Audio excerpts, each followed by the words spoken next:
बिस्मिल्लाहिर्रहमानिर्रहीम। Past perfect continuous tense کله چې موږ د داسې کارونو په باره کې خبرې کوو چې په تیر شوي وخت کې شروع شوي وي او په تیر شوي وخت کې ختم شوي هم وي، نو بیا موږ ته ضرورت وي د پاست پرفیکټ کنټینیوس ټینس.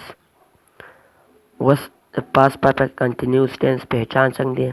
هډ بین V1 ING سینس فار. اوس دغه دی د پاست پرفیکټ کنټینیوس ټینس پہچان. که چېرې دغه په جمله کې ووایو دا به پاست پرفیکټ کنټینیوس ټینس وي. اوس چې تاسو ته په سکرین باندې کوم سټرکچر ښکاري، نو د دې مطابق به مونږ په پاست پرفیکټ کنټینیوس ټینس کې جملې د پښتو د انګلیش ته ټرانسلیټ کوو. نو زمونږ سره د پښتو یوه جمله ده، هغوی مونږ ته د سهار نه په انتظار وو خو مونږ ورنلو. نو دې لپاره مونږ اوس سبجیکټ پکې څوک دی؟ هغوی دپاره لګي دی. دې نه بعد به مونږ اوس هډ بین بیا به مونږ V1 ولګوو. V1 ورب پکې کم دی؟ انتظار ته ویلی کېږي وایټ. په وکړو وایټنینګ به شي. بیا به ابجیکټ څوک دی؟ مونږه پار اس. اوس مونږ یا سینس ولګوو یا به پار ولګوو.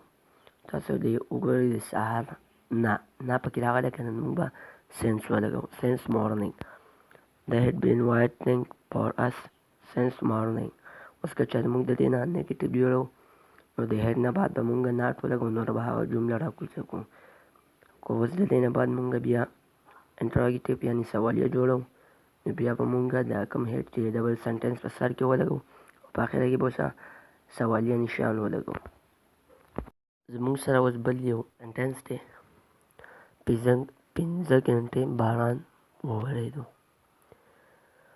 دا اوس it had been raining for 5 hours. 15 ګنټې باران وورېدو.